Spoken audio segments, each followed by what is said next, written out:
This conference will now be recorded.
This Discuss. conference Okay. will now be So these are the recorded. topics we're going to today. Okay. So first we see about the programming model. What is a programming model? Okay. So during this time, we can differentiate two things. One is artifact, second one is application. Okay. So what is artifact and what is application? So we may not use this terminology, but to understand something, we need this one. Okay. So let's leave about artifact for the application. Okay. Whatever the thing that has been executed by the user is application. Okay. So ME21N, creating a purchase order, one application, right? VA01, sales order creation, one application. ME21N, like maybe VF01, billing document. This is an application. And if you go to the WebDyn Pro, we have the certain links over there, okay, through which also we can execute the several applications, okay. And in the RF gun, we have this cut certain applications, right? So confirming the warehouse task, warehouse order, posting the goods receipt, posting the goods issue. So like that, we are doing the several application. And from other third-party system also, we can execute some functionality so that it will do some activity in the our system, okay. So whatever, maybe whichever the platform they are running, that is not a problem. Either it could be a GUI, or it could be a browser, or it could be RF gun, or it could be a third-party tool, whatever it may be. Okay, so that is a front end. Okay, so that piece of thing we are calling as an application. Okay, so from GUI point of view, let me take something. Okay, for simplicity. So maybe ME21N. Okay, so VS01, VF01. So these are the MM01. These are the applications. So now inside this application, we have the artifacts. Okay, so maybe some piece of logic which is bundled, that is called as an artifact. Okay, so now what is the necessity to differentiate these two? We'll see. Okay, so first let's assume that. So there is a VA01 transaction. Okay, we know that this is for creating the sales order, right? Now, since this is the GUI application, we can run it from the our SAP GUI. Now there is a requirement that we need to create a sales order from the browser. Okay. Now what we need to do? Shall we run directly from VS01? Just leave about the NWBC right now. Okay. I want to create another application. Okay. So I need to design some front-end design. I need to write some piece of logic so that it will create a sales order. Okay. That means what I need to do instead of VS01, develop. Okay. WebInfo application. WebInfo or FPM, whatever it may be. Okay. WebInfo application. Okay, maybe if I want to run it from the same creating a sales order, some mobile device. Okay, again, maybe I can take the WebInfo, I may take the some Fiori or some maybe any other third-party technology like Android apps, right? Nowadays it is very famous, right? So Android-based applications also, some, anything, some other thing. So we need to develop the three different of skills. Okay. So during the development, for example, first time we are creating the VA01, if we are developing entire application in a strict way, like this means all the logic in the VA01 module pool program. We have not written any reusable logic. Okay. Completely we kept our logic inside the module pool logic. Okay, complete logic. So that logic can we can again classification, right? So one is validation logic, next one is some master data querying or some other data configuration data querying, query logic, and some determination. Correct. So determination means what? Let's say for example, user entered the quantity. Okay, so unit price is already maintaining some info record or somewhere. So whatever the quantity has entered, based on that we need to calculate the total amount, right? So that is called the determination. Even let's say I'm entering the customer number, so it will determine the all the partner functions. Okay, so here I'm assuming that you guys are aware of the sales and distribution. Is it okay to take some examples from sales and distribution, or any preferred module to take the examples? I'm absolutely fine. Is it fine? Yeah, so I'm taking the sales or sales and distribution for giving the examples. Okay, so determination means so partner function will determine based on the customer number. So this is the one kind of logic. Okay, and once we have verified everything, then we'll go in the daily updates, right? So we'll updating the respective tables, right? VBAK and VBAP and maybe VBFA, some other whatever the tables that are relevant for this particular sales or transaction. Sorry to interrupt, this, Raj. I'm just kind of lost here. You're talking about the logic inside VA01, is it? Correct, exactly. Okay. Okay.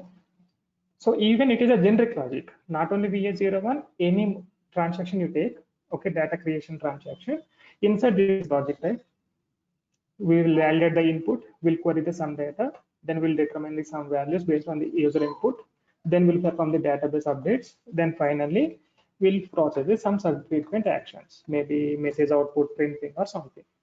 Okay. So not only because we have the basically three kinds of applications. One is reports. Maybe you are well aware of this one, just trying to introduce, trying to just correlate for this example. Okay, reports basically summarized information, right? Summarized info. The architecture of the report is simply a selection screen and intents to DB logic, and then some intermediate processing logic, then output. Okay, so any report basically contains two screens. One is input screen, second one is output screen. But coming to the module pool, this is the data entry, right? So we have the several screens, several input screens. There is no output here actually initially. So user has to enter so much of data so that inside this particular, behind this particular screens, we are using all this logic. We need to validate each and every input field until unless it is a text. We need to validate every data in the module pool, because if you enter wrong data inside the in the module pool screen that kept stored in the database table, all the subsequent will be affected, right? So subsequently we'll create the next document, that wrong data will be passing from document to document. Okay, so we are only talking about this one. Okay, module pool programs, nothing but transaction screens or dialogues, whatever it may be. We'll call it the several names. Okay, so we are talking about this one. So inside the VA01 are any data entry transactions. So this is the piece of logic. Okay, maybe if you have kept all this logic inside the module pool only, then what is the problem? There is no problem with the VA01. In future, if I want to develop the similar kind of application that has to be accessed from other side, then we need to repeat the logic or copy the logic or rewrite the logic in the new application. Okay, maybe sales order, Webdone Pro app. Webdone Pro app. Okay, so inside this one only, just we need to copy and paste the logic, and it has its own. Okay, so to avoid this kind of copy and everything, SAP already given some kind of provision that is called as a function modules, right? Function modules are classes and methods. Okay, so through which what we are doing, instead of writing every logic here, we are moving the logic here. Here only we have the screens. Okay, and here also we can keep the screens. This HTML screens, here normal GUI screen, right? So only screen, and we can call these functionalities. So for the logic, call the respective functionality, respective FM or class method. Okay, here also, if you want to validate something, we'll do it. If you want to update the data, we'll do it through the other functional classes method. We know this is called as a reusability purpose. This we can call as an artifact. Okay, this is for reusability purpose. Reusability purpose. Okay, all the ECC applications have been designed with this approach, right? So majority, even we have the VA01, SAP provided one function module for creating the sales order, right? Changing the sales order, getting the sales order details, detail the sales order. Similarly, creating the function module, changing the creating the purchase orders, changing the purchase order, like that. Okay, so they have duplicated the logic. VA01 contains some piece of logic and the same copied into kept in function module like this. Okay, and this, if you define like this, what is happening? We're also having the feature that we can call it from the external system as well, because they have made it some remote function modules. You're well aware of it. So because of this one, we can do. So that means this reusable concept is giving the flexibility that on top of it, we can develop any kind of application that can be accessed from any platform. That could be a GUI, that could be a web browser, or could be from mobile device, maybe third-party system, right? So this is the programming model evaluation. Okay, so direct database access to, okay, so maybe we can design in such a way that, okay, let me reframe it. Okay, our application logic, how we have defined. Okay, let me put it this way. This is the one, and let me assume that this is the table and this is my database. Okay, so inside this one, so I'm not defining the screen. Okay, this is my screens. That screens are somewhere. I never mind that what kind of logic technology they have used for screen design. Okay, screens could be a GUI screen, or could be a web screens, or maybe Fiori UIFS screens, and whatever it may be. Okay, this is my application. So we have the validation logic. Okay, and then querying, initial querying the data and the determination. Okay, and then maybe doing some daily updates. Okay, and subsequent actions. Okay, so we have the database. So this application logic, in sometimes it has to interact with the database. Okay, very frequently. Even validation, it has to validate against the database very frequently. Sometimes only initial check or not initial check, we don't need to interact with the database. But when we needed to verify certain data against the some table, we need to interact with the database. Okay, so this is the complete programming model. Okay, so but what happened, this application logic where we kept is a matter, right? So in this time, this framing, okay, this is, we can say that one application like this, Okay, maybe if you are using, okay, this third party artifacts, then what we can say, this is my application 1, this is my application 2. Okay, we are completely sharding the database with some intermediate layer. Okay, this is my application 1, this is my application 2, this is my application 3 for same purpose. Okay, so here there is intermediate artifacts to bypass data. Okay, maybe function modules or classes. Okay, behind this one there is a database.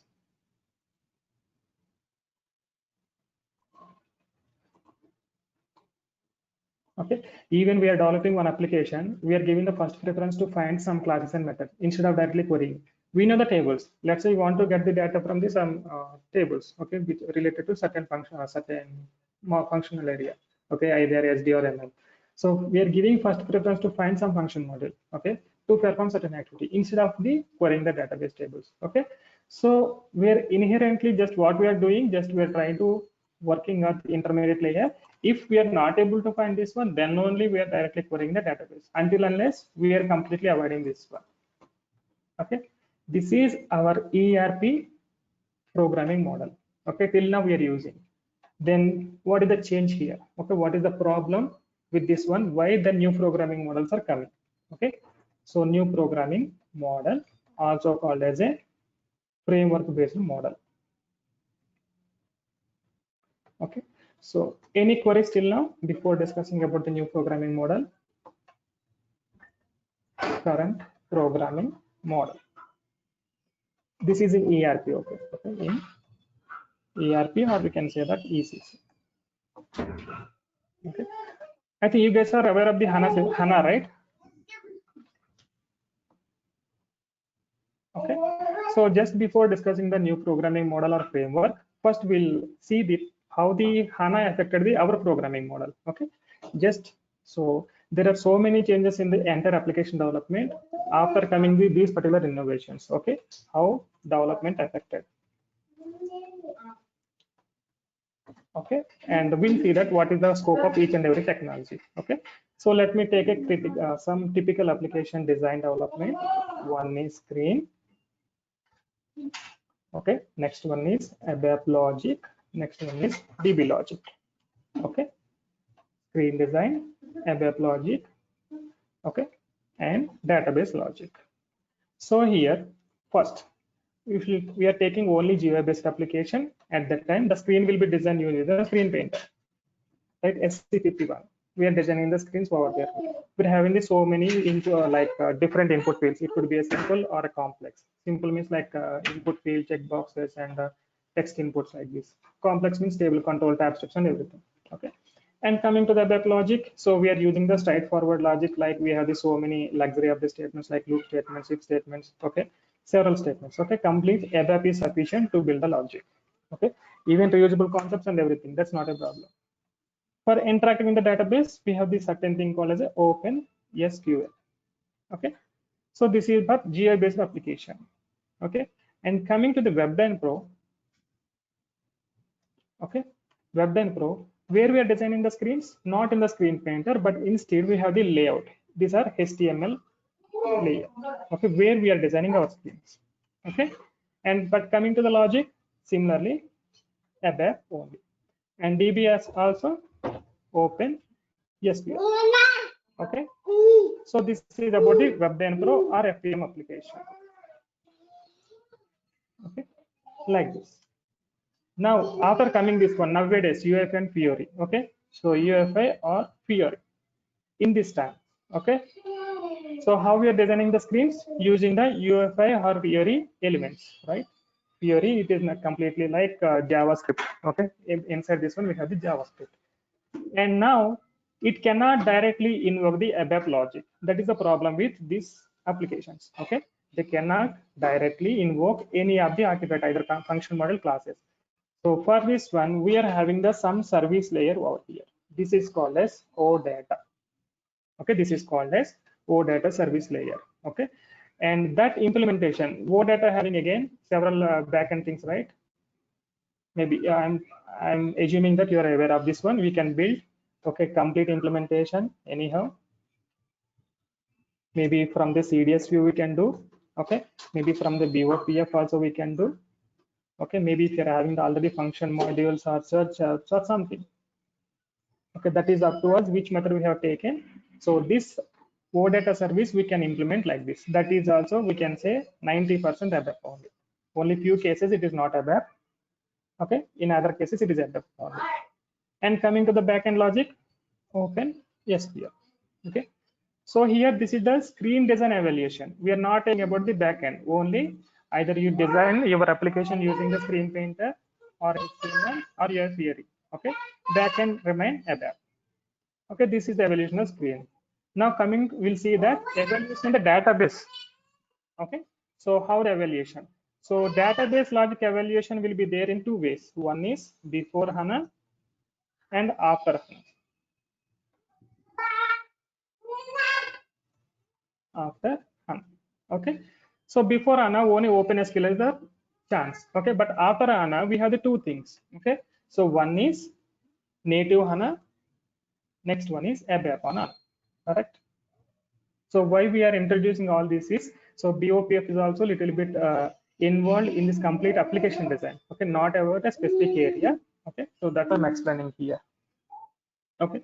So anyhow, what is a native HANA? We can simply say that like SQL scripting we can say, or modeling. HANA modeling is there, right? So modeling is also comes under this one, native HANA, even HANA access services and everything, okay. But basically these are being used in the reporting tools, like what we can say, we have Lumira, Tableau, ClickView, right? There are a couple of reporting tools. If you want to extract the data from those tools, we can use the modeling and access services kind of stuff, okay. Generally ECC layer, generally we rarely develop this kind of modeling and access services, mostly used for the reporting purpose only, okay. This is for native.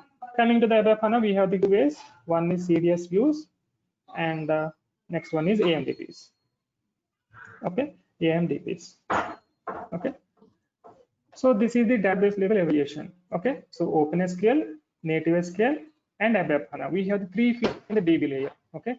Now if you got a requirement to build an end-to-end application, we can choose based on your system architecture. Let's assume that it is very old system and not ABAP and HANA, then you need to design in such a way, okay. So it is not on HANA, but still you want to utilize the advanced technology. Then front end UEFI, back end is ABAP and OpenSQL. You can choose like this. And if you want to choose advanced technology in both the ways, you can design in UEFI, back end ABAP services, okay. ABAP logic and DB logic, you can choose the ABAP and HANA, okay. So this is the permutation combination. You can choose any path, okay. Traditional Geo application also you can use behind the native HANA or ABAP HANA, okay. So that is completely your application design, how we want to design, okay. So here this particular design evaluation has been happened with on both the screen area as well as database logic layer, okay. Now this area, but how it is going to be strong enough, okay. This area is actually dealing with the BOPF, this one, okay. Either front end or back end, you will not decide for this one, only ABAP area, how it has been improved, okay. Come to here, ABAP logic, okay. So complete logic, or maybe we can say that yeah, complete logic in the application, or using the reusable components, okay. This we have seen till now, okay, using like functions, function modules and classes, methods, okay. Now another this one, we have the one more thing that is called as a framework based programming, okay. So we have the different kinds of framework based, okay. So one is BOL, I think you might have heard about this one, BOL and Genil, okay. So what is this? Business object layer, and generic interaction layer, okay. This is one of the programming model introduced in the CRM and SRM modules, okay. But it is not a successful framework, okay. So later it has been failed. So even the complete solution like CRM and SRM has been obsolete, and the SAP acquired two different tools, right? One is Hybris and Ariba. Hybris is replaced for CRM, okay, and Ariba is a replacement for the SRM. It is a cloud-based actually, okay, SRM. Okay. This is the first framework-based programming, and later they're coming with the BOPF, Business Object Programming Framework, Business Object Programming Framework. But for this one, all the concepts inherited from here only. Okay, from the Bol and Genil only. Okay, these two are clubbed together and called as the BOPF. Okay, this being used in the TM model and EHS. Okay, so most frequently used in TM. TM model completely built on top of the BOPF. Okay, so what it is telling, what is the business BOPF is telling how to design our application. Okay, so any queries till now? Just one thing, Raju, thank you. The BOPF, is it extensively used in S4? Because I'm working on S4 projects at the moment. It's the first S4 project for me, and the reason for me to come and learn this is to integrate BOPF with UI5, CDS views and stuff like that, which I'm learning at the moment. So BOPF, I would like to know how extensive it is used in S4 standard S4. Yeah. So even S4HANA system, it is a combination of the ECC plus TM plus EW, right? They'll choose the add-ons like that, right? So ECC application or S4 application, still they're using their traditional programming only, like function model and classes. There is no change in that. So when we are integrated or maybe TM model inside this S4HANA system, at that time BOPF come into the picture. So until then, there was no use of BOPF, is it? Other than TM and EHS, there is no EWM. EHS and EWM. Yeah. Until then, even normal programming still will be traditional programming only. Okay. Okay. Yeah. So any other queries? Any other queries? Yeah. Sorry. One more question. Apologies for asking too many questions. Yeah. Yeah. No problem. No problem. Yeah. If others are okay, then one more question. That's all. So, is there any way you can also give me? I mean, for me especially, I'm looking for this actually because you said you have S4 experience. Is there any way can you go through extensibility options in terms of extending apps, extending CDSPs, extending business procedures and stuff like that? Could you please repeat? Extension of? In-app extensibility, for example, and also there are a few extensibility registry and all those things new in S4. Okay, you mean to say Fiori applications or all the ABAP logic which you are explaining here? I'm not talking only about Fiori. I'm also talking about CDS views. I'm also talking about extending Fiori UI screens. I'm also talking about extensions in the system like baddies, BAPIs, and all those things. They are having a separate registry now in S4. So I want to learn that as well. If you know, then. Okay, registry actually I'm not aware. Okay, but enhancement framework is there. All the enhancement spots under one umbrella, right? That's called as a framework. Yes. But then they have a special registry nowadays, which is called, which is in transaction. They in S4. I'm talking about S4. It's transaction SCFD_registry. So in that they are having a business content. They register all this. They have the extension registration there, and we can do our extensions there. Oh, 1 second. Okay. Yeah, that's also better. So I thought you may know it. So I thought if it is an S4 system only, you will be able to access it. By the way. Yeah, this is S4 only. Okay, go to transaction. SCFD registry. SCFD registry. Okay. Here you can extend. You don't have. See, before we used to go to SC16, SC18, SC19 for baddies, BAPIs. There is all. It's all obsolete now. Complete registry is here, so we can enhance each and every object inside the GUI object. Can you see the GUI content? Everything we can enhance here. Okay.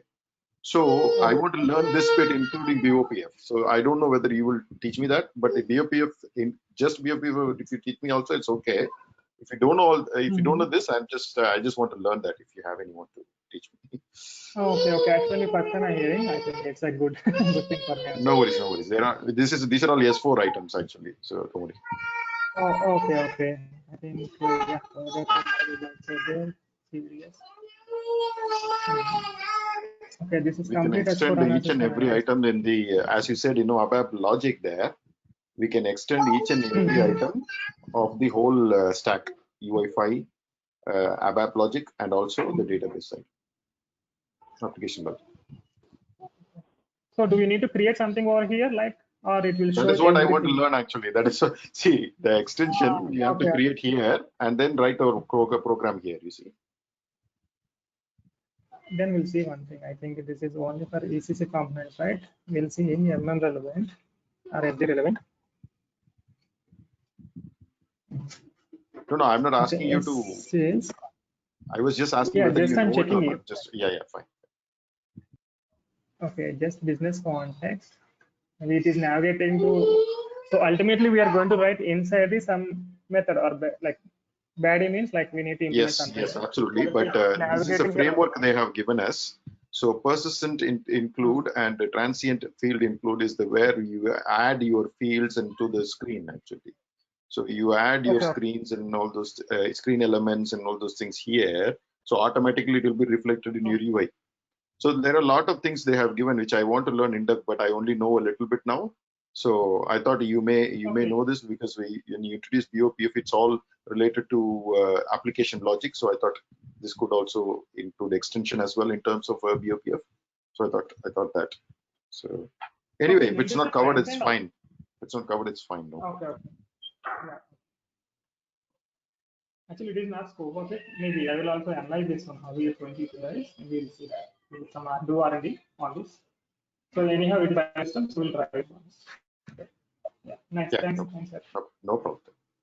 That's very good. Yeah. Okay. So any more queries here?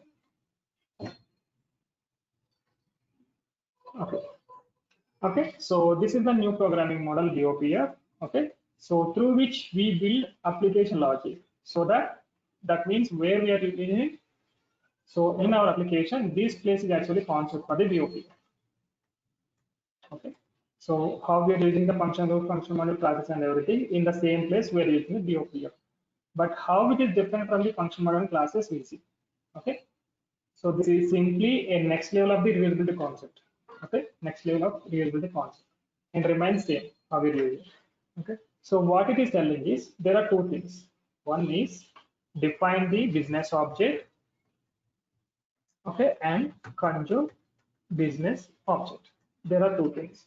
Okay, so define the business object where in the business object repository in BOR.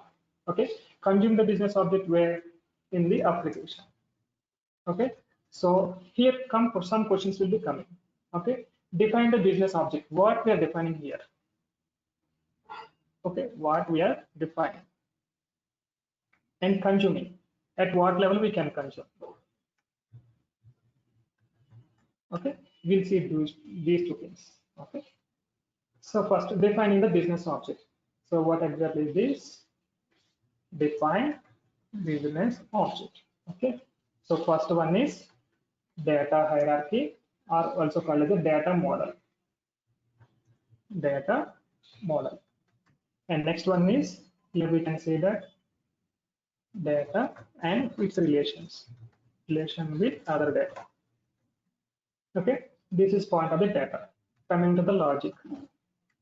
Okay, so here what kind of logic? Already we have seen that we have the validation logic. Okay, and we have the determination of other things. Okay, send the update the DB, and maybe if you want to do some subsequent activity, next activities. Okay, that is called as we can call as actions. Okay, actions, and we can also do the querying. Okay, so the data model and corresponding logic is nothing but a one business object. Okay, so let me take a simple example.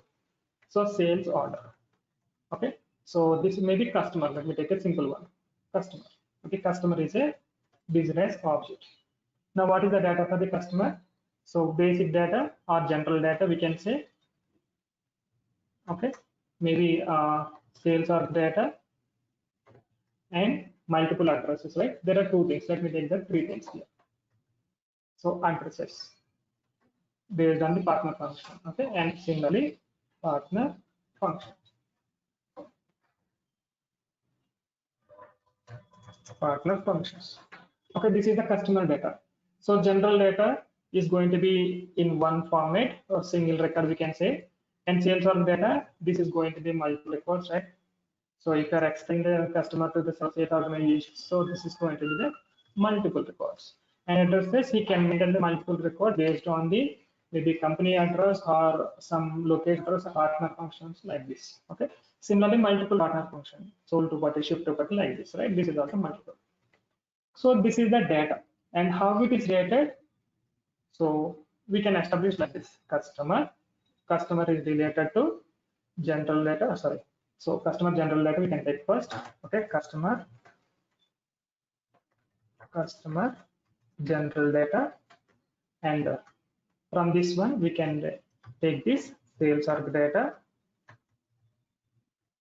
Okay, and then from the customer to addresses, from the customer to partner function. Okay, so this is the top level customer master record. From there we are subsequently navigating to this one. This is the hierarchy. Even partner function, if we are having the separate address, that is that. In this time, partner function is also having the separate addresses like this. Okay, so this is the sold to party address, whereas here ship to party address, maybe bill to party address, maybe buyer or something, payer address, something like this. We can take some couple of things like this. Okay, this is the data model. What a data that is needed for this particular customer. This is the complete data and corresponding hierarchy of customer. Okay, this is the data model. Okay, now coming to the logic. Okay, so here what we can do on the customer data, we can create a record. Okay, we can change the record. Okay, and we can maybe get the record. That is a query. Maybe we can block the customer. This is the action. Okay, maybe if payment is not happening properly. Okay, maybe some other reason, we can block the customer. Even we can release the customer. Like this, we can do several operations on this thing. Okay, that to customer general data only, not on sales org data. This is all data.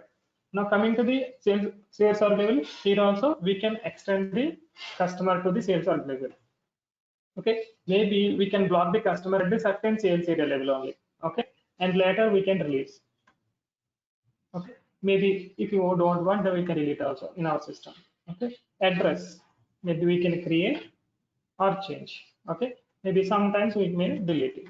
Maybe there is no backing up the address, right? Generally, so like this. Similarly, partner function, create and change. Let us do that. We are doing like this. And corresponding addresses we can create and change or delete. Okay, so these are the operations. Okay, so we are defining the data. We have implemented these operations. Okay, this is called as a logic part. Okay, so but this logic part, how we can define is, okay, already we have seen there are different kinds of logic. Okay, either during the creation, during the changing, or doing some activity. What are the steps we need to do? Whether he is performing proper things or not, validation happening or not. Okay, need to determine some values from the existing data or user input or not. Okay, and actions and query.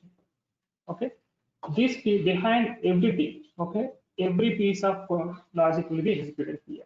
Okay, so that too on independent. Let's say, for example, user has entered some data for the customer general data. Okay, let's say customer number, location, maybe country, state, something he has entered. So we have to validate it. Okay, once he has validated the country, let us assume that we take the country. Okay, it will determine the language. Okay, and if you want to save, that is the action. Maybe if you want to block, that is the action. If you want to delete, that is action like this. Okay, now querying is, so I want to get the customer data by giving the some input. The input can be anything. It could be a country, it could be a state, or it could be a some pattern. Okay, based on that one I want to read. That piece of logic we are going to write over here. Okay, so this logic is exist for every independent entity. Okay, these entities we are calling as a node. Okay, let me show you that in the system once. Okay, this is a node 1, this is another node, this is another node, this is another node, and this is also another node. Okay, for every node we are going to write this separate piece of logic. That logic only works for specific data only. Okay, that means we have the validation for customer data, we have the separate validation for the sales order data, separate validation for the address, like this. Okay, so let me quickly show you how the business object is there. Okay, so BOPF is a transaction code. Okay, so we can see this. This is the repository. Okay, business object repository, where we can see everything. Okay, so let me take some demo business objects here. Maybe business partner or customer we have. Okay, let me take this one first. Okay, so node structure means data model. Okay, root, address, and contact. So node, what we are discussing over here, this is the one. Okay, so what it contains, if you click on this one, you can see that what are the fields available in this data structures. Okay, if you click on this one, these are the fields in the customer master, like this business partner here. Okay, but if you take the KNA one, we have so many fields, right? So this is not part of the ECC business partner. This is a BOPF related some dummy. Okay, and where the data, once you're entering the data, where you're going to store the data, the table is also mentioned here. Okay, database tables. Okay, like this. Okay, next one, take this one, address. Okay, so here also, what are the fields in the address? These are the fields in the address, and we need to create a structure in here, scroll it down, and this is the database table. Okay, like this. Okay, if you assume sales order data over here, then this is the sales order header and sales order item, sales order partner function, and the item inside one more thing, that is product. Okay, like this, it can be expanded like this. Okay, we'll also see one more thing here. Okay, so this is the data model, and coming here, node elements. Okay, so what are the things that is being there for each and every node? If you expand this one, okay, so we have seen that first we'll take the determination. Okay, you can see on the root there is a determination thing. What is the determination here? Administrative data. That is nothing but a when it is created, who has created, when it is changed, like this. Okay, it will determine the 4 fields only, it seems. Okay, so we are going to write logic inside one class. It will create automatically. Anyhow, during the implementation, we need to write all this logic. Okay, so it will update the 4 fields. Okay, so create date and time, and like this. Okay, if you take the sales order, maybe total value or total weight will determine. Okay, that kind of situation we can write this one. Okay, go back, and on the root node, what you are going to validate. So double click on this. There is some validation on this particular fields. Okay, they might return on some uniqueness, right? If the customer is address, they might give some prevention. Okay, update. The field validation some values here. Created date and time is not initial, then creating change time. Only I think same field they're updating over here also. Checking that. Go back. And actions. What we can do? It is a save and validate only. We take the business object where we see different actions for here. Queries. Okay. How to get a customers? You want to get all the customers, okay, all the business partners, or by elements. That means some set of fields they will mention here. Click on that. Okay, this is the filter structure. With this particular fields, we can get the business partners. Either you can give input as a business partner ID, or we can give the company name, or from the legal firm, or something, creation date and time. Okay, based on these fields, we can retrieve the business partners. Okay, so let me take another business object, maybe sales order. We'll see, we'll have a couple of things. Rows, sales order item. If you expand this one, it could be a product representative. Okay, key fields are coming. Maybe let me take some standard. You are aware of the TM, right? Maybe transportation a little bit. Yeah, okay. This is the biggest standard object. Transfer requirement. It is nothing but a freight order or freight booking.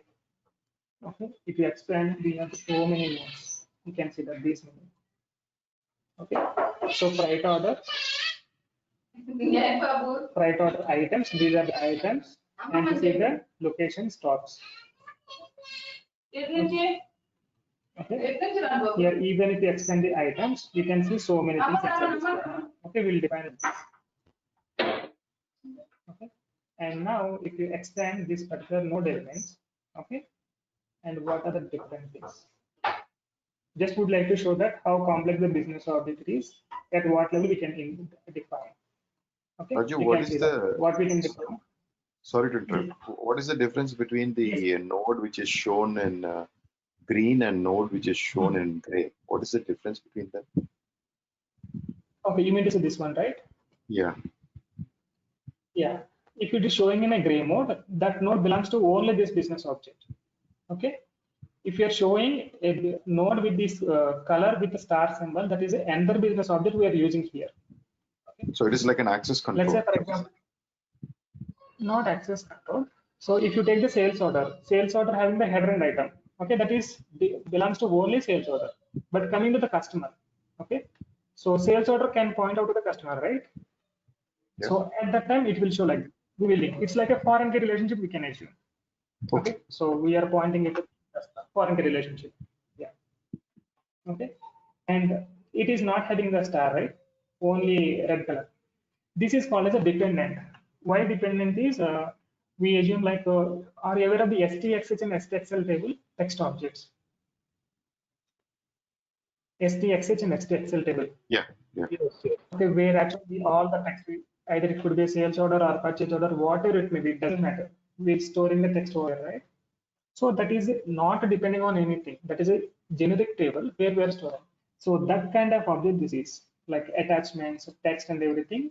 We are going to point out to some business object, but it is not directly related, but somehow it is related like this. Okay. This is direct foreign key relationship. This is indirect foreign key relationship. That's it. Okay, because we cannot directly point out that object name to our table name, right? Let's say VBK VBLN or VBAK Kunnar. We can link it to the KNU Kunnar. But here, VBAK VBLN does not directly equal to the STXH object name. Okay, so in this time, some indirect recognition is there. You can see that some ADF text collection. These are the dependent objects. Okay, we'll see that when we are going to utilize these two differences. Okay. We have the three categories. One is standard node. This is business object representation node. This one is the delegate node. Okay. So these two are foreign key relationships. We can say this is the direct relationship. Okay. Got it? Or any queries? Okay. We no need to worry this red color things because we no need to implement anything in this business object. Okay. We need to implement its own business object level. Okay.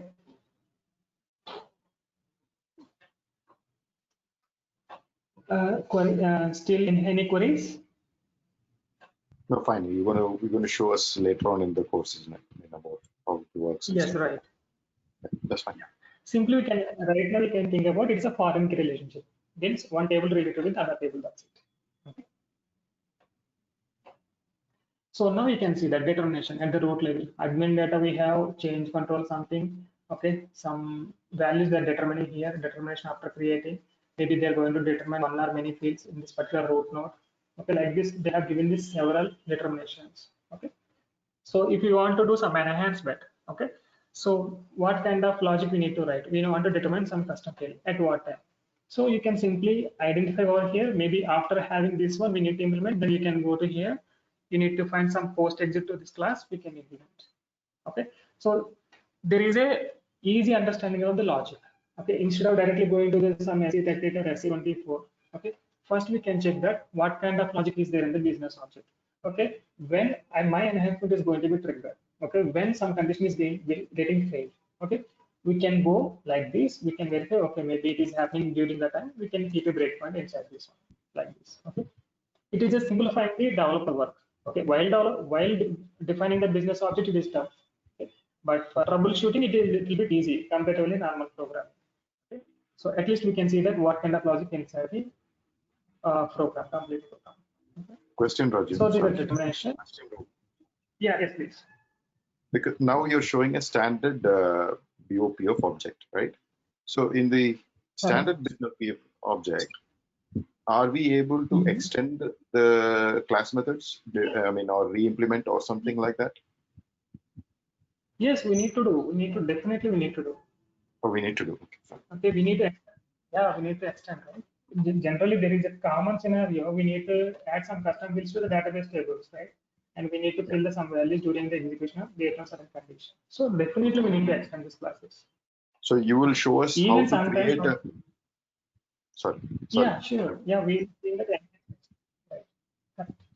So you will show us how to create BOPF from scratch, and also you will show us how to enhance each and every object in BOPF, which is in standard. Am I right in saying that? Yeah. Yes, right. We'll create the custom business object completely so that we can understand what is the node, okay, how the hierarchy will be maintaining, and how to implement this determination and association. Okay, that is a business object building. Next one is existing business object enhancements. Okay, if you have the scope to enhance certain table field, okay, so or you want to put some custom validation inside the standard logic. So how we are going to do? Okay, that we'll see. Okay, thank you. Okay, we'll see the enhancements. Okay, and association, how the root node is associated with other node. Okay, so even you can see that this is a priority order. Right? I think maybe you are aware of, I'm not sure.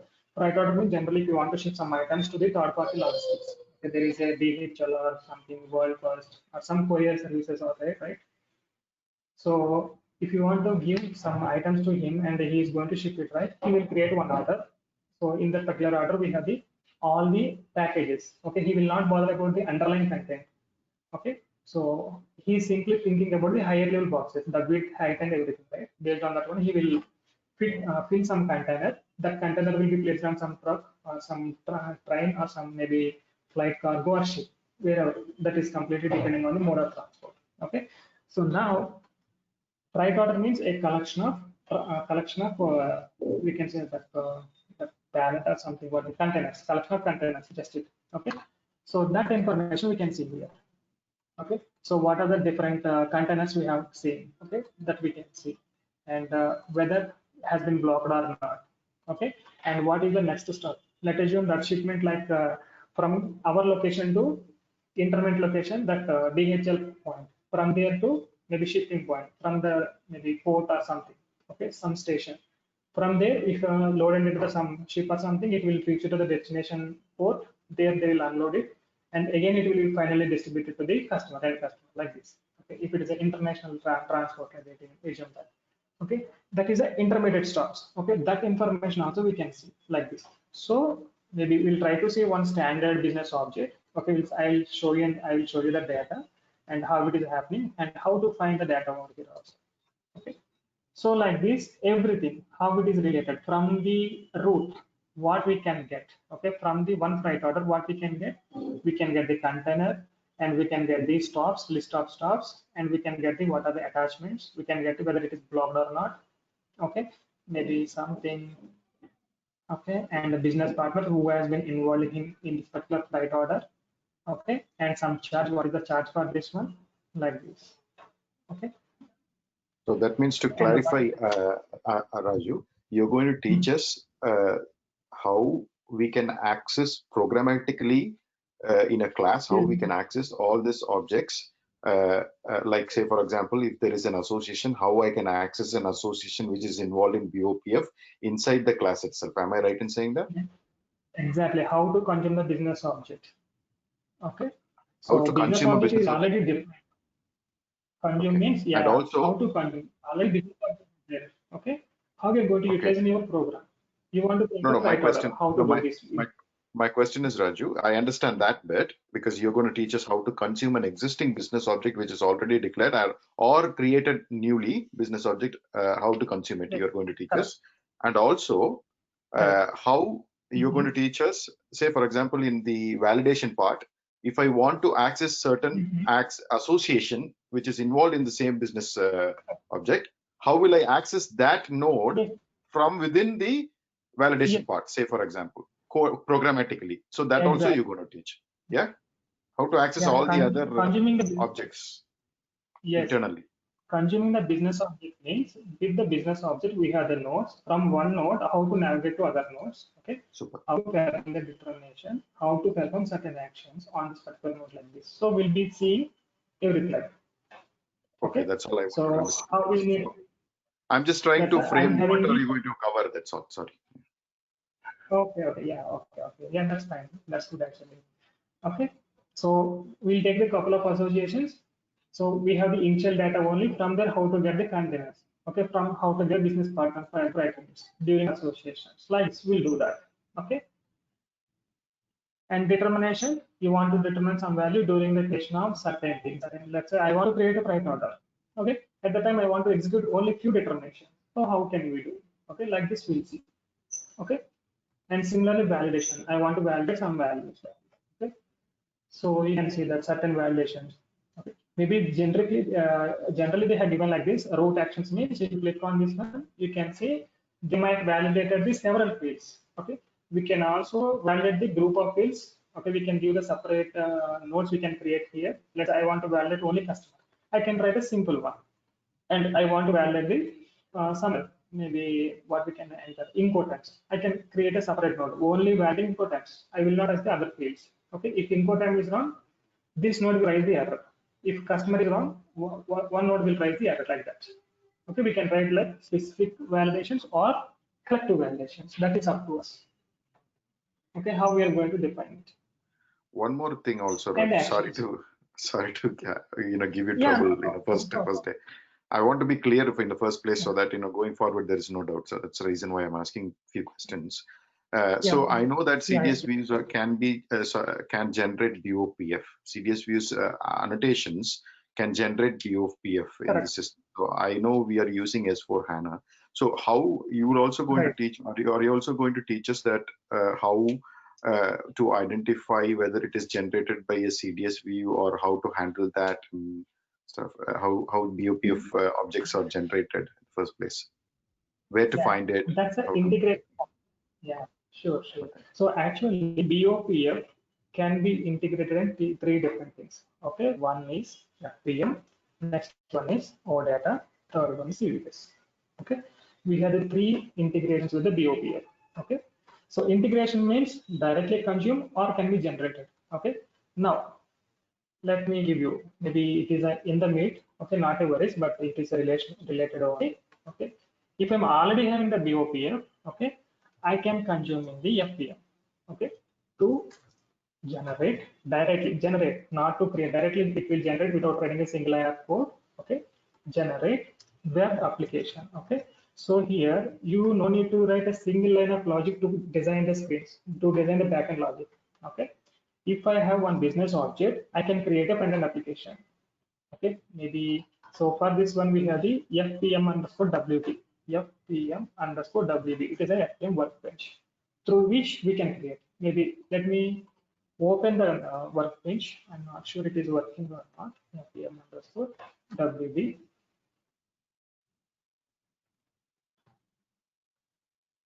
Yeah.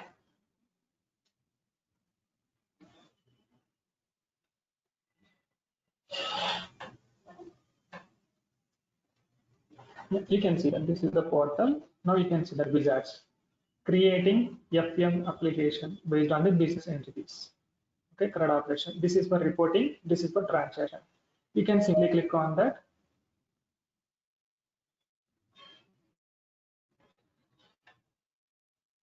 Okay, this is basically consumer point of view. Okay, maybe we'll try to create one G test. So I'm also not good at the FPM actually, but only for this BOPF point I will tell you. Okay, underscore. Okay, we'll see maybe able to do this. So let me go here. Roger, I'm more interested in consumption in terms of Fiori rather than FPM, but others I don't know how they're interested. I'm just talking about mine. No, why especially Fiori? because I don't think I will use FPM in my life. Hi Either- Raju, Let it's me same tell with you, me. Even I work only with theory application. SAP actually bluffing us. Not everything is a theory, but not theory. Is it? Right? So I thought S4 is completely Fiori. We have to work with Fiori only. It's completely a fake news from SAP itself. If you see Fiori launch ad, what are the application you are seeing? That is not a Fiori application at all. It's a GeoRS application, FPM application, NWBs application displaying on the Fiori launch ad.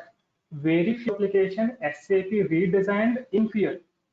Only that to reporting applications, not a transaction application. I Maybe completely now agree. itself I will run.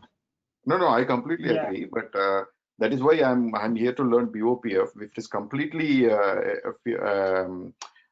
Fiori based. I won't learn BOPF at all. But what my point is, what you're creating now, FCM, whatever, FPM is it? What you're creating now is a WebClean Pro screen anyway, isn't it? No. No? Anybody recommended build transaction application using Fiori? Sorry, Complete transaction there applications are like, four types of Fiori apps we can create in FPM actually, isn't it? One is WebDin Pro, one is GUI, one is Fiori UI5, and one is any URL like Google or anything, you know. So I thought, yes, right. yeah. So what I am trying to learn from your course is whenever I generate a CDS view, I want to attach a BOPF and then do some changes to BOPF so that whenever I generate a UI5 screen using the BOPF, automatically it will generate with the wizard. So whenever I do a change in BOPF, automatically that should be affected to the UI screen. So I don't want to go and change the UI screen. Rather, I change it in BOPF. So that is my idea goal of learning it. So yeah, I don't mind you going through other stuff. I'm not saying no, but what I'm saying is my interest is that. Yeah, I got your design pattern actually. So on top of the database, already we are building a CDS view, right? Yes. From the CDS, we want to generate the BOPF. Okay? Correct. So from the BOPF, you want to generate some OData service, right? And from data service, you want to build a Fiori. So whenever there is a change to the Fiori screen, say for example, instead of if we want to add a button called a create button in the report.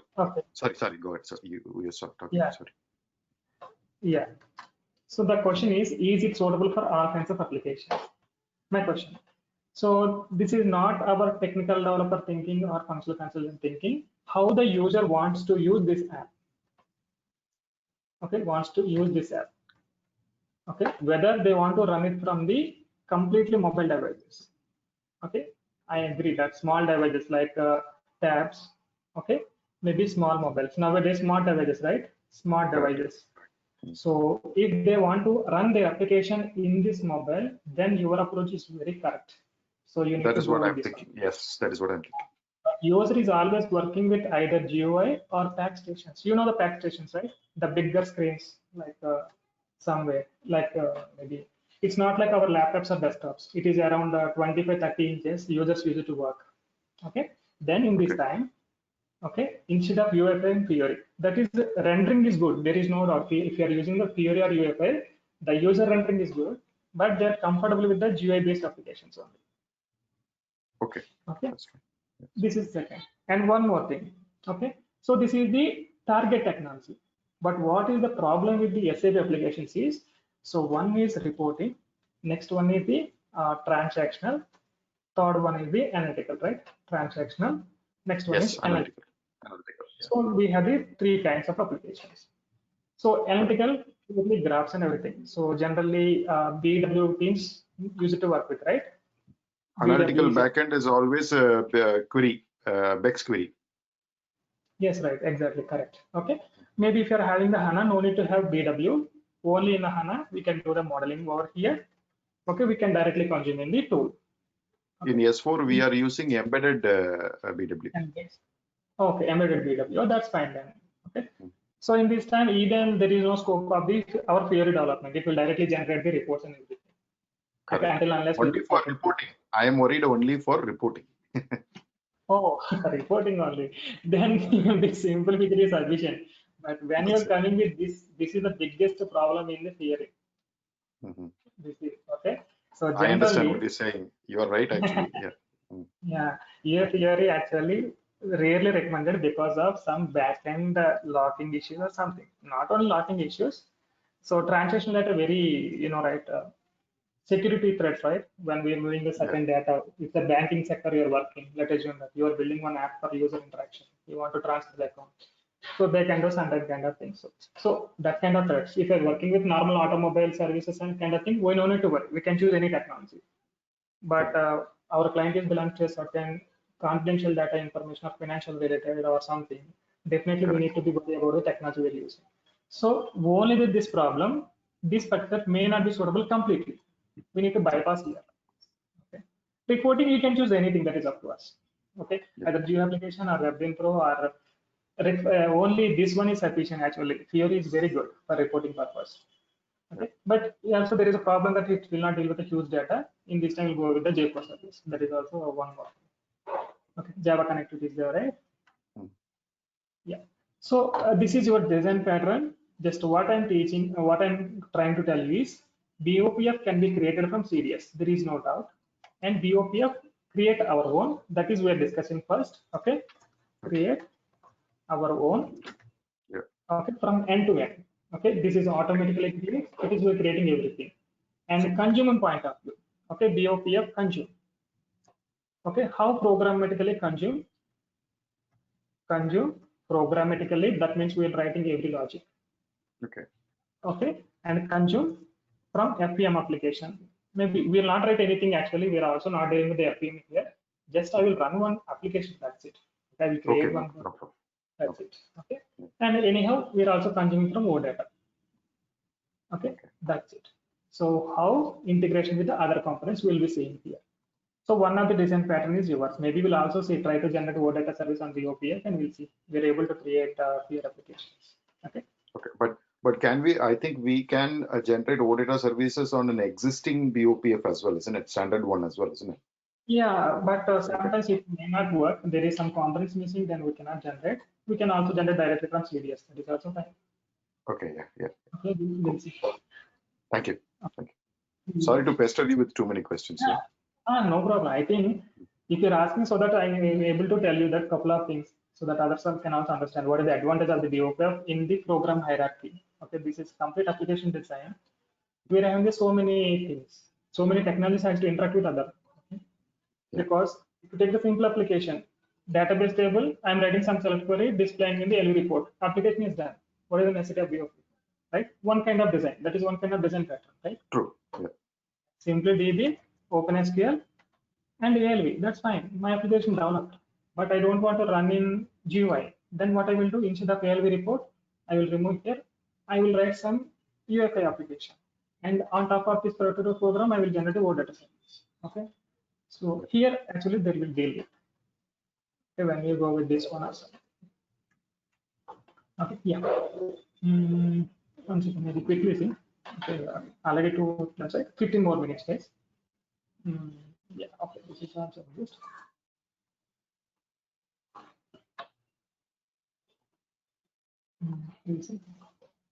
Okay, it is already in the data, right? Yeah, you are.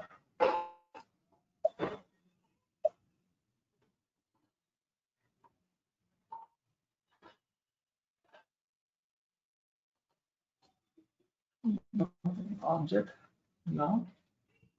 Next. Cannot map it to persistency. What happened?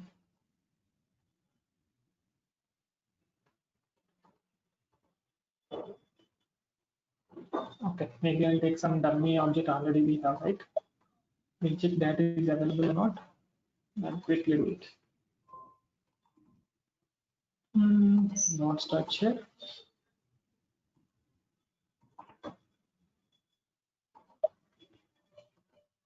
Yeah, we have some records here. So reporting point of view, we'll try to take that.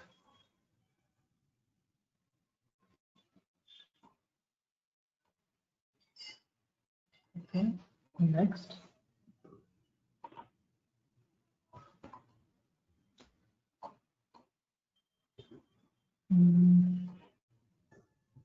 Okay.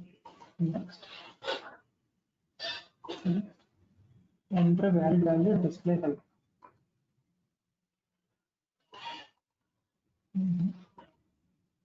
Why it is not taken? Are we copying the business entity correctly or the node name or something? Even route actually we need to mention node as well. Along with the business object, you can see that format. Yeah. Okay, like this. Names are okay. Next. Okay. 001 underscore.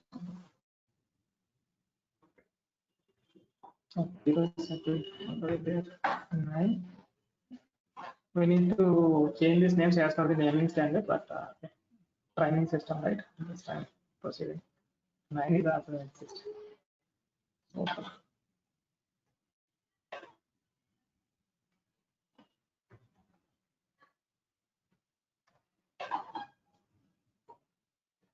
Okay, done. So, okay, execute application.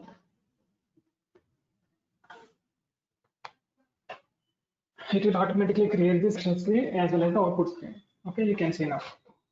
Simply, we have not written single line of logic. If you design our business object, we can build application here. Search. You can see the data. Okay. So no other single line of logic for building the FPM application. This FPM application we are linking to the Launchpad so that it will appear like a peer application, right? Yeah, so this is helpful. Theory Yeah. Launchpad. Yeah. Okay. So that is why it is also tightly recommending the FPM as well. It is also not always recommending the theory and UFM also because they identified some of the problems. So there is one big thing is I think logging issue. I'm not sure. Maybe now right now it might be corrected. Not with actually feeding with the OData service as well. They're facing some issues. Okay, still Okay. they're cutting it and giving some services solutions for that. Okay. Also, But I anyhow, heard, so this Raju, FPM. Yes. one more question, sorry. Also, I heard that Yeah. BOPF can handle staging. That means, say, for example, for example, right? as a user, he creates say, for example, a transaction, and then he leaves the transaction and he wants to go and log in somewhere else tomorrow. Again, if he opens the same transaction, until what he entered will be there for him to, follow through. Yeah, draft mechanism, drafting actually. Draft it's mechanism. like a mail drafting, right? Yeah. Only to send, we keep like this. Yeah, we have the draft. Because so many users he will enter, he will wait for the approval, right? In this time he will contact some supervisor, someone. Then he confirm manual or warrant. Then he will actually save to the actual database table. Would you cover that in the? Would you cover those things in the course? Okay, thank you. Yes. Actually, this is a simple thing. What we have to do is there is a draft table along with the actual table. BOPF will create one more table that is called as the draft table. Okay, the data will be stored in the transient table. That's it. Okay, definitely it should be there in some database table, but not original table. Instead, some dummy table it will create. It will store the data, and it will show user specific only. Okay, whoever user created the draft, it will show for that. Okay, yeah, that is also we'll see. Yep. So I think that one also you have seen in the CDS to BOP integration, right? I think so. CDS you can mention that. Yes, all my colleagues were talking about these kind of things, so which I don't know. Whenever I listen to them, I just feel like I'm lost. So that's the reason why I wanted to learn these things. Yeah, this is one of the part here, right? Okay, so this is about designing the node and consuming the node, right? Consuming, what purpose we're consuming? Either right now we have seen FPM consuming. Here we have not written any logic. FPM framework will deal with the BOPF framework, right? FPM will query the data. You can see that background query logic will be executed. And if it is a translational application, we can also able to create application. Just you can simply click here, it will display like that. Okay. So, but how our program can maybe if I'm writing some logic in the function model somewhere. So how to consume the business object? Okay. So for that one, SAP provided one specific class. Okay. 1 second. CL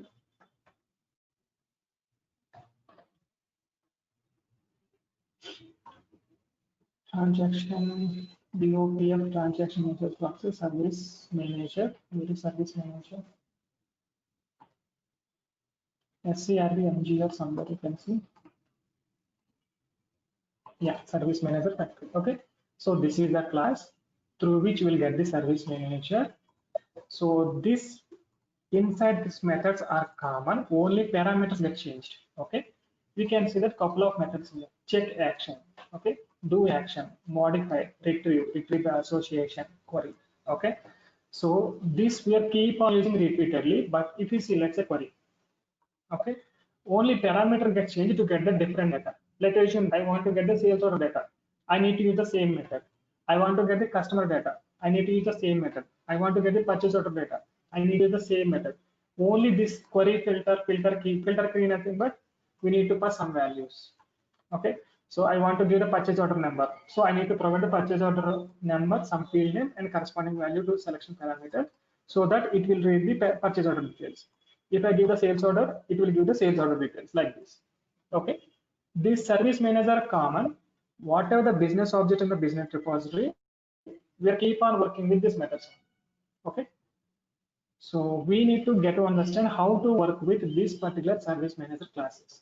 Querying, okay, retrieving by association, retrieve, okay, and the modifying, you want to create data or modify data in your program, how to use the modify, and you want to perform certain next action, like blocking the customer, release the customer, how to use this do action, okay, and if you have the GUID, how to convert into human readable, if you have the human readable number, how to convert the GUIDs, we can use this one like this, okay.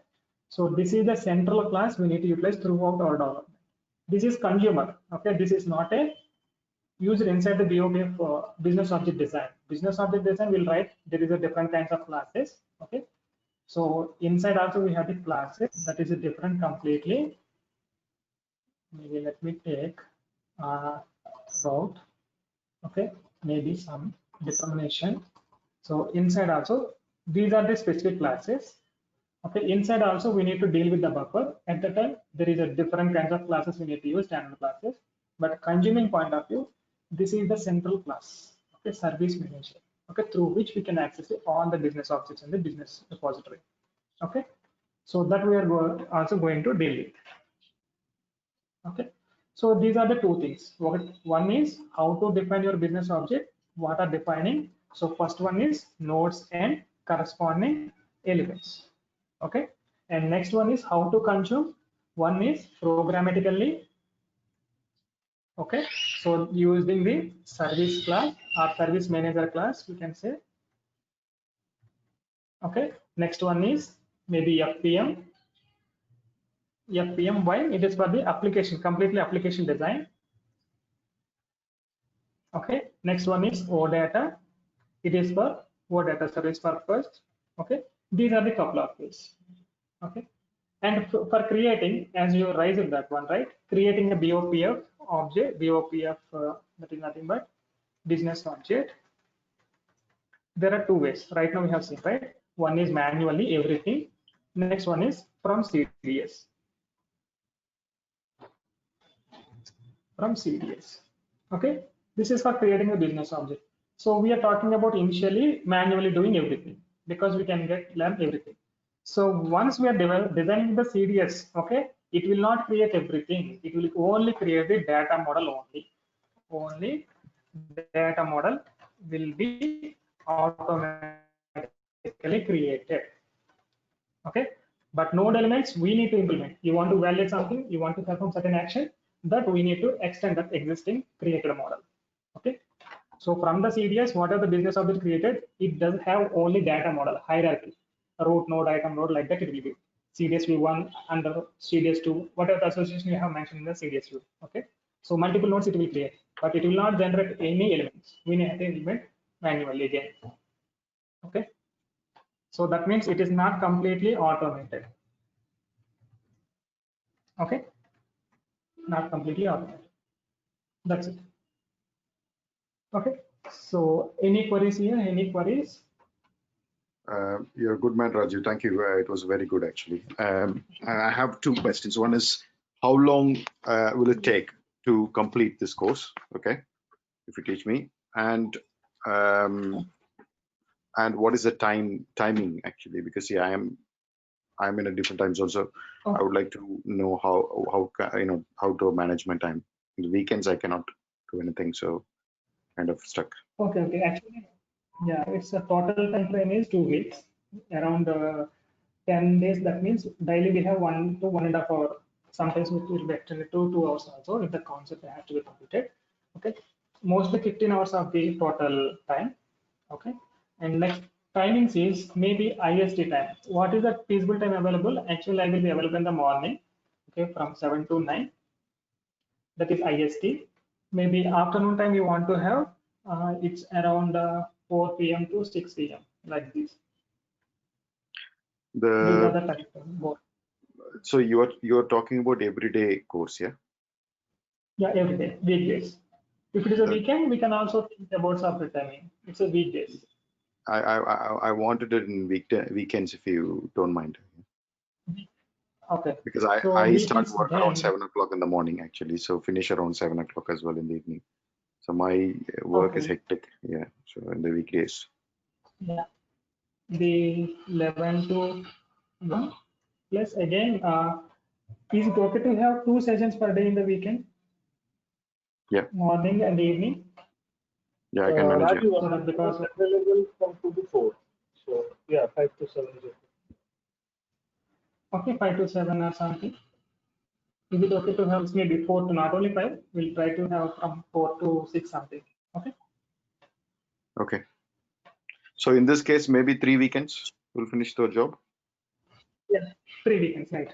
Saturday, Sunday, Saturday, Sunday, Saturday, Sunday. Saturday, Sunday, correct, exactly. Yeah, super. Thanks, Raju. Okay. Thanks for your. Yeah. Sure. Okay. Yeah, thank you. Any more queries from you guys? Also, Yeah, Raju, if you have any other anyone else, I don't know whether you are responsible or expert software training responsibility.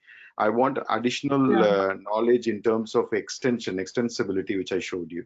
So if there is anyone, I could take a separate course from someone, you know. So, Means business object extensibility or separate S4 extensibility?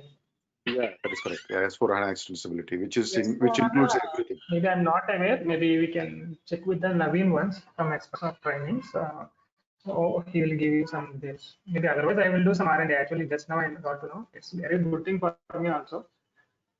Yeah. So So I don't want to easy. disturb you for if it's anyone else taking the course related to that particular bit, only that area of extensibility area, like extending CDS, Okay.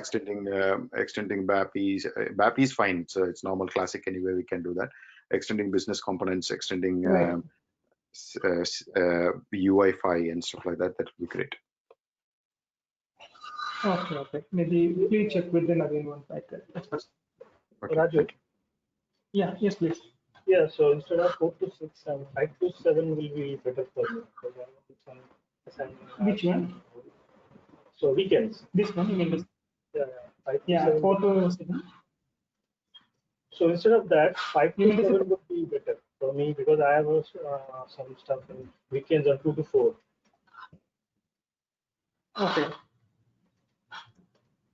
Okay.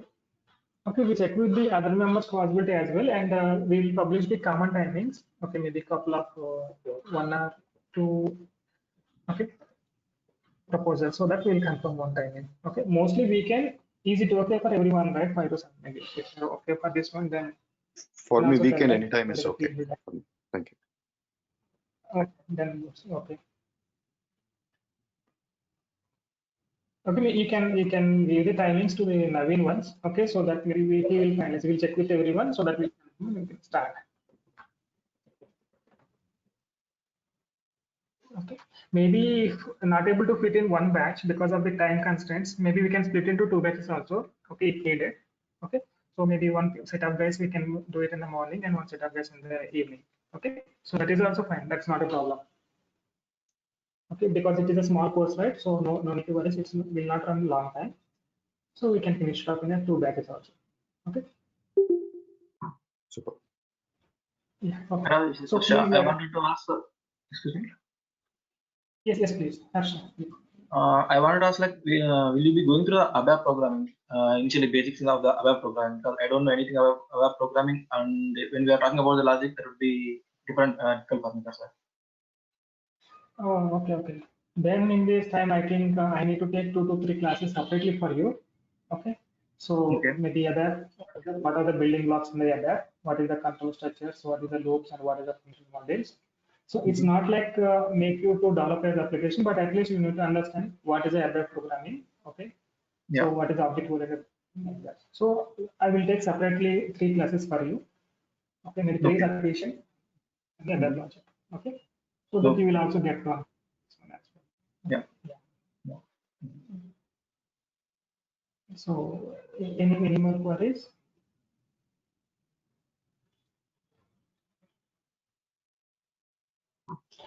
Harsha, even also I will try to give you small lessons for like do small examples so that you will get to know okay like how it works actually. Okay. I didn't get you. Can you repeat once again? Even I will give you a couple of small assignments for you. Okay, Okay. small programs, not okay, so that you'll get it out the development as well. Okay, habituate with the development. Yeah. Thank you. Yeah. Also, can I ask if I join the course, then I will get the videos or recordings? Can you give me video recordings? Say, because I'm dealing with several technologies at one point of time, I won't remember everything after a while. So I would be able to revise it by just seeing the videos again. Is it possible to get that videos? Yes. Okay. Yeah, actually videos and system will be available for this sometime. Okay, no problem. Even documents will be shared in the center folder. It will be accessible.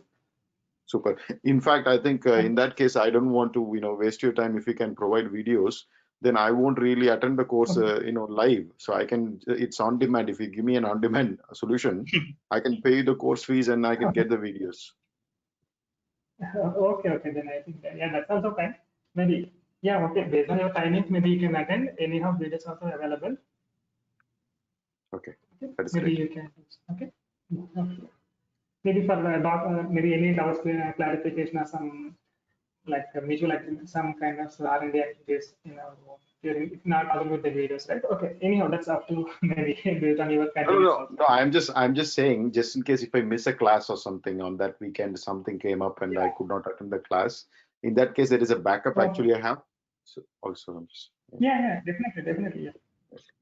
That is anyhow provided, right? yeah, cool. Yeah, okay.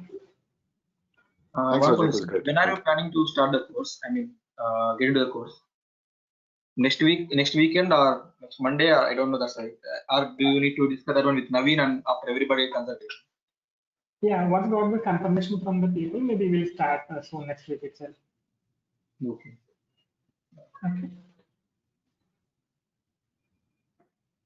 So, any more queries? Nothing from my end, Rajat. Thank you. Yeah, okay then. Okay, so I think Naveen will get in touch with you so that maybe you can confirm your timing so that we'll start soon. Okay. Thanks for your time, Rajat. Thank you. Thank you. Thanks for your time as well. Have a nice day. Bye. Nice weekend. Bye. You too. Bye.